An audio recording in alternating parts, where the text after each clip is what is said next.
오래 서 있거나 걸을 때 종아리가 뻐근해서 너무 힘들어요. 발목을 돌릴 때마다 뚝뚝 소리가 나요. 이게 전부 평발 때문일 거라고는 상상도 못했어요. 평발 때문에 고생하는 환자분들이 겪는 공통적인 현상인데요. 평발하면 그냥 막연하게 발바닥 아치가 평평해진 상태라 생각하지만 계속 방치할 경우 단순히 아치가 평평해진 상태로만 끝나지 않아요. 평발을 계속 방치할 경우 무릎 관절염을 유발할 수 있고 더 심해지면 허리 디스크까지 이어질 수 있습니다.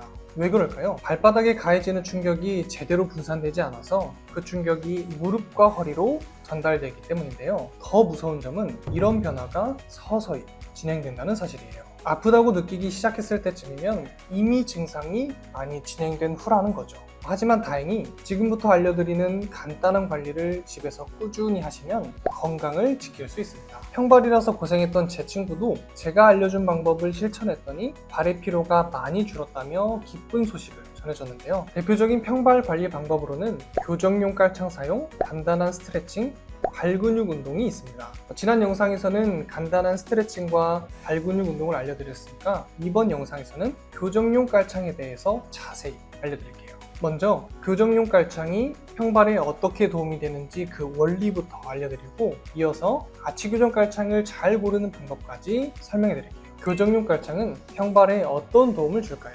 이 원리를 이해하려면 발 아치의 역할부터 알아야 합니다. 발의 아치는 우리 몸에서 세 가지의 중요한 역할을 맡고 있습니다. 첫째, 아치는 발에 가해지는 충격을 흡수하는 역할을 합니다. 우리가 걸을 때 발이 땅에 닿으면 발과 무릎 등 신체에 충격이 발생합니다. 이때 발생하는 충격을 아치가 받아서 완충작용을 하는데요. 그런데 발에 아치가 없으면 어떻게 될까요?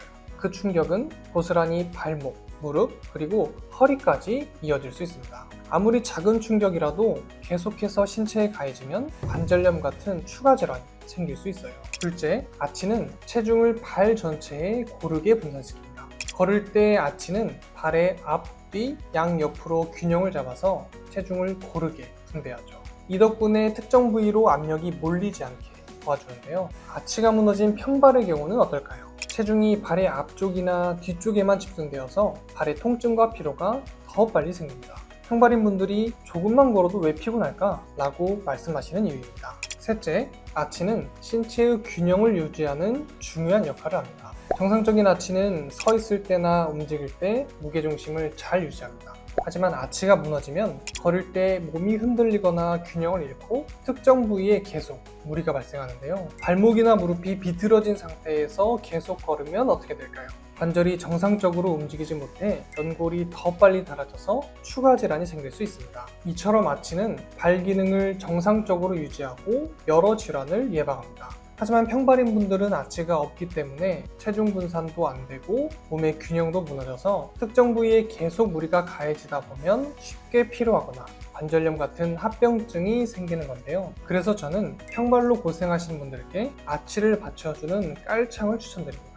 하지만 막상 아치 교정 깔창을 사용했어도 효과가 없다고 하시는 분들이 많습니다. 왜 그럴까요?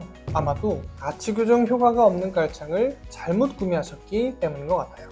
아치 교정 깔창은 가격대가 3만원에서 10만원으로 꽤 비싼 편이에요. 그래서 잘못 사면 돈만 낭비할 수 있는데요. 그럼 너무 비싸지 않고 아치 교정은 잘 되는 깔창을 고르는 기준은 무엇일까요? 고려대학교에서 연구한 아치 교정 관련 논문을 보면 알 수 있습니다. 연구에 따르면 깔창의 아치 받침 높이와 경도는 아치 교정 효과를 결정하는 핵심인데요. 이 두 가지 요소에 따라서 깔창을 세 가지 유형으로 나눌 수 있습니다. 첫 번째, 달리기 할 때 아치 교정 효과가 높은 깔창입니다. 깔창의 아치 높이가 30, 깔창의 푹신함이 쇼어A 20은 적당히 푹신해서 발의 피로를 덜어주는데요. 특히 운동을 많이 하거나 활동량이 많은 분들에게 적합합니다. 두 번째, 오래 서 있거나 걸을 때 아치 교정 효과가 높은 깔창입니다. 깔창의 아치 높이가 30, 깔창의 푹신함이 쇼어A 5는 하루 종일 서 있거나 오래 걷는 직장인분들이나 주부 같은 분들에게 추천드립니다. 발에 가해지는 압력을 효과적으로 분산시켜서 피로를 줄여주기 때문이에요. 세 번째, 아치 교정 효과가 없는 깔창입니다.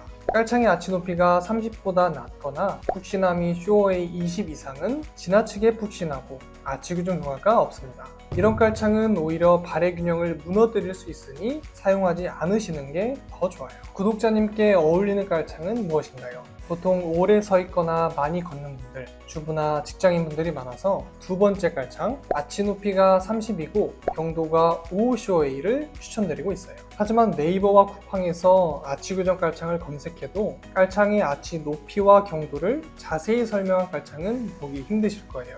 그래서 제가 직접 찾아서 링크를 아래 고정 댓글에 남겨놓았어요. 궁금하신 분들은 고정 댓글에 링크를 누르셔서 확인해보세요. 그리고 판매자님께 특별 요청을 드려서 아래 고정 링크를 통해서 구매하신 분들은 사용 후에도 신어봤어도 구독자님들이랑 안 맞으면 전액 환불이 가능합니다.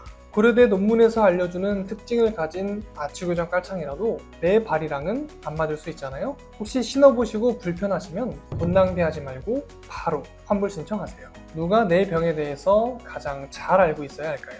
사실 고민할 필요도 없습니다. 바로 내가 가장 잘 알고 있어야 합니다. 왜냐하면 내가 걸린 병에 대해서 내가 잘 알고 있어야 올바른 치료 방법을 선택할 수 있기 때문인데요. 구독자님들이 올바른 건강 정보를 알고 치료 방법을 선택할 수 있도록 도움을 드릴게요. 제 채널은 아직 작아서 다시 찾아오시기 힘드실 수도 있어요. 구독을 눌러 놓으시면 편안하게 영상 보실 수 있을 거예요.